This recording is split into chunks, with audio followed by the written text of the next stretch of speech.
নমস্কার বন্ধুরা, মামনি রান্নাঘরে সবাইকে স্বাগত। আজকে আমি তৈরি করবো আলুর দম। তার জন্য আমি এখানে নিয়েছি জিরা, পোস্ত, বাদাম, গোলমরিচ আছে কিছুটা, ধনে আছে, শুকনো লঙ্কা আর আছে সাদা তিল। এগুলো সব আমি একসাথে শুকনো খোলায় রোস্ট করে নেব।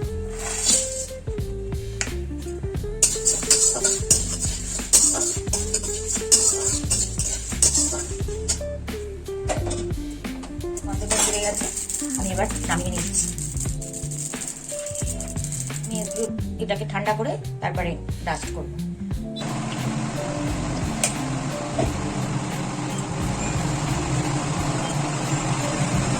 তেলটা গরম হয়ে গেছে, আমি আলুটাকে ভেজে নেব।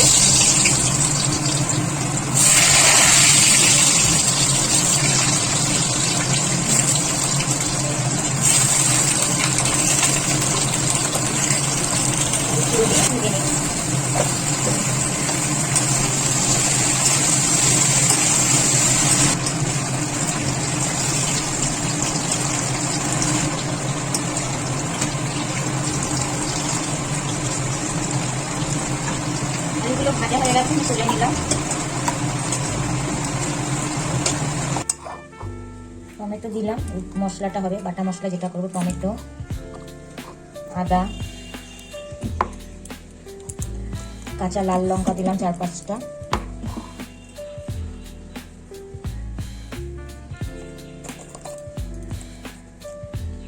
ধনে গুঁড়ো 1 চামচ,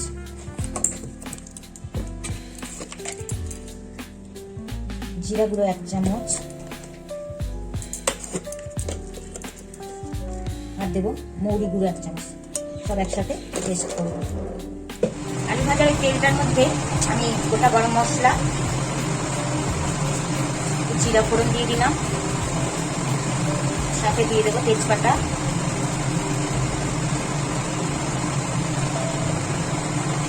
কাশ্মীরি লঙ্কার গুঁড়ো,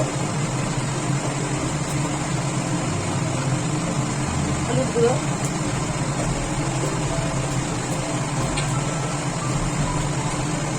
সামান্য নুন দিলাম,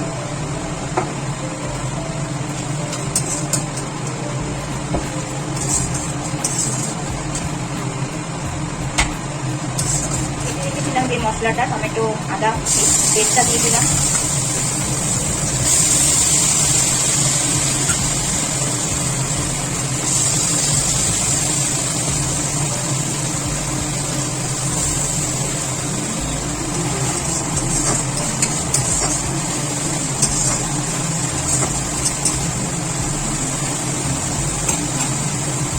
এবারে ভেজে রাখা আলুগুলো দিয়ে দিলাম।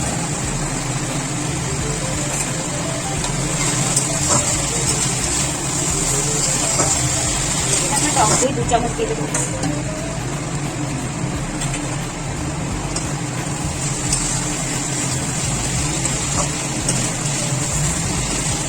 এবারে গরম জল করে রেখেছি, সেটা দিয়ে দিলাম।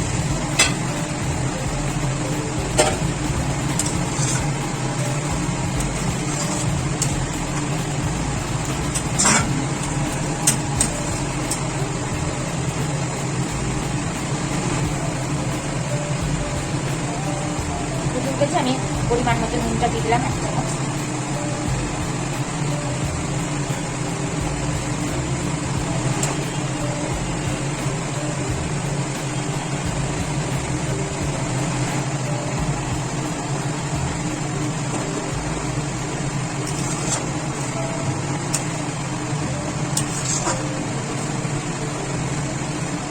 আলুটা সিদ্ধ হয়ে গেছে, সুন্দর আলুটা সিদ্ধ হয়ে গেছে। আলুদমটা অলমোস্ট ডান। আমি ভাত, রুটি, লুচি, পরোটা সব কিছুর সাথে পরিবেশন করিয়ে দিল। ভালোও লাগে খেতে। সম্পূর্ণ ভিডিওটা দেখবেন। আমি এবার অন্য পাত্রে সার্ভ করব।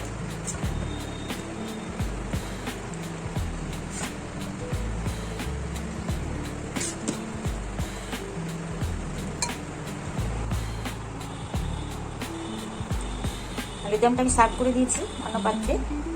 ভিডিওটা যদি ভালো লাগে ছোট্ট একটা লাইক করে দেবেন। ধন্যবাদ।